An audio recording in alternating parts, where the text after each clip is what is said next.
Hello everyone! So, when I visited Osaka last summer, I went to Maruzen and Junkudo, which is the largest bookstore in Osaka. I browsed through the Japanese language learning section and I came across this bad boy over here.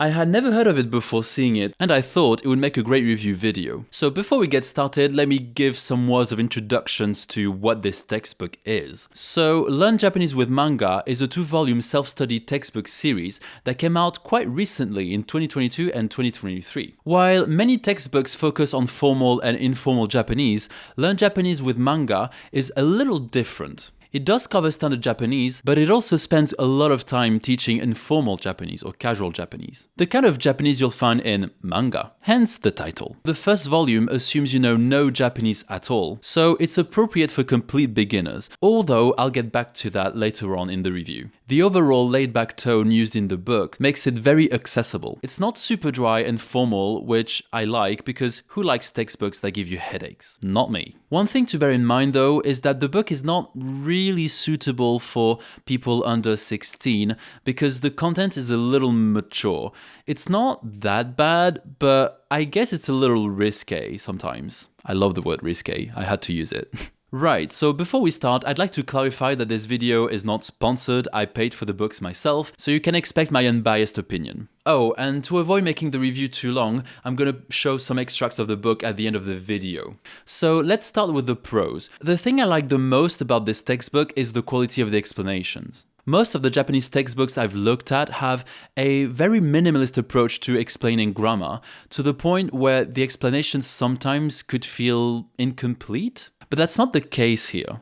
I think they found a good balance between under-explaining and over-explaining. While most of the explanations are about the grammar itself, the book spends a decent amount of time talking about cultural aspects of Japanese culture. I always think it's a shame when textbooks steer away from teaching the culture, as it kind of takes the language outside of its context. I think it's safe to say that as learners, we also like to learn about the culture of the language we're learning. At the end of the day, languages don't exist without their culture. The second point is that the textbook gives a lot of opportunities to practice the language. At the end of each lesson, you get 10 questions that allow you to self-assess if you have understood the lesson well. Then, every 5 lessons, you get a more extensive review with 7 or 8 pages, full of a variety of exercises such as grammar drills, writing practice, kanji recognition, etc. Overall, the exercises are quite varied and are effective in testing your knowledge of everything you've learned so far. And speaking of answers, they're all available online. I'll put the link in the description box below if you want to check it out. On top of the exercises, you can also work on your listening and pronunciation. The textbook comes with 5 hours of recording. That's pretty insane considering that the book is not even that expensive. I think it's currently $20 on Amazon. The recordings include the pronunciation of the grammar and vocab used in the tables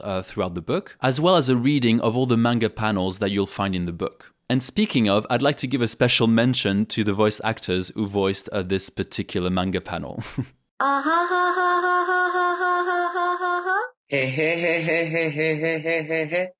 And number 3, of course, I couldn't not talk about manga, considering this is literally a book about manga. Overall, I did like the approach. Current teaching approaches encourage the use of as much authentic material as possible in language lessons, and I feel like the textbook aligns with that trend. I particularly enjoyed the fact that you're exposed to both formal and informal language, because while you obviously need to learn the formal language because it's part of the language, I don't like it when textbooks only focus on that, especially when there's definitely a big market for people that want to learn languages just to have casual conversations. So that's why I think it's great that the textbook included the two. Let's now have a look at what are, for me, some of the book's shortcomings. The main thing that stands out for me is the difficulty scaling. I'm currently at around N4 level in Japanese, so I'm definitely not a beginner. Yet I felt like the book was sometimes a little bit too challenging for complete beginners. To give a specific example, every 5 lessons the book gives you a few pages of an original manga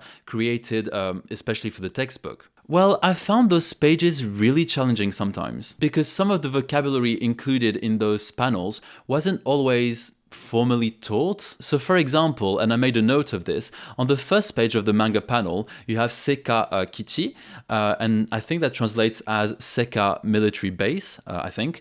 And I thought that was way too difficult for a complete beginner, especially after the 5 first lessons. Just to be clear, I don't think it's necessarily wrong to give more advanced vocabulary to beginners, but if you're gonna do it, I think it's definitely useful to give some kind of support. For example, a simple translation at the bottom of the page would have fixed the problem, I think. As for the original manga, I think it would have been better to maybe use something that's more kind of like daily life situations instead of something that was sci-fi or like set in space. Like, I can sort of understand why the textbook went down that route, but I kind of felt like it wasn't ideal. Oh, just to be clear, I'm referring to the manga panels you have in each review, because throughout the book, in each lesson, in fact, you have 2 to 4 little manga panels, and these are fine. I mean, I didn't have any problems with them, but just the review ones were a little bit, I don't know, I didn't feel like they worked quite well. Second point I wanted to make, although I think the grammar and vocabulary taught in the book makes sense and is level appropriate, the problem I had sometimes is how it's presented. Don't get me wrong, as I said before, explanations are great, they are easy to understand, but on a few occasions, it felt like the content could have been presented or taught in a different way. For example, on page 13, and feel free to pause the video, hopefully you can see that, if you want to read, but they decided to teach the pronunciation using English sounds, and I don't really like this approach. I think it's always kind of tricky to try to learn the pronunciation of a new language using another language, because the 2 languages are different, and God knows how different English is from Japanese. I was actually quite surprised that they didn't decide to teach this in the audio materials available online. That would have been a great opportunity to use audio to teach pronunciation. Because yeah, I think teaching pronunciation using sounds from another language is a big no-no for me as a teacher.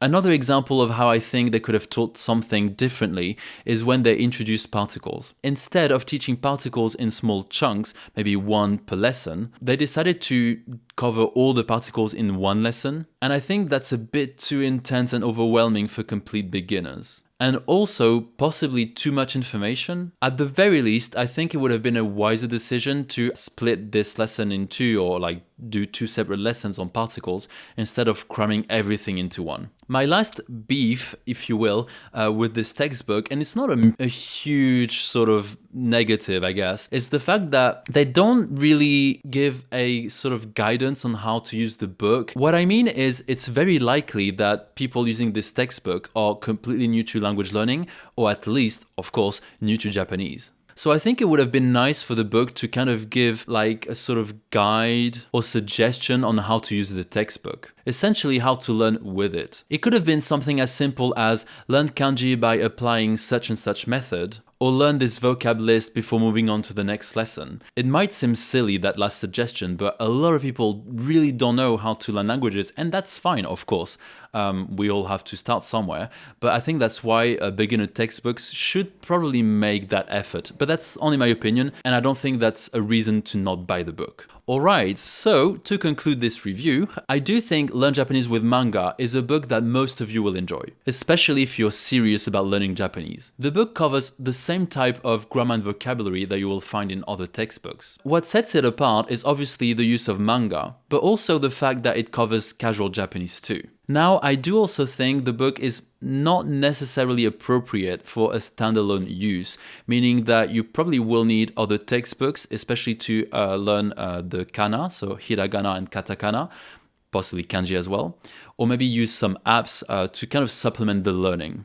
I will be reviewing in the coming months the 2nd volume of this series, so if that's something you're interested in, then obviously by all means subscribe to this channel so you do not miss it. And finally, if you would like to buy the textbook, I will put some affiliate links in the description box below. As you probably know already, that means that I will get a small commission and at no extra cost for you. That's a great way to support this channel while also investing in your Japanese language learning journey. Alright, I will see you in another video. Bye.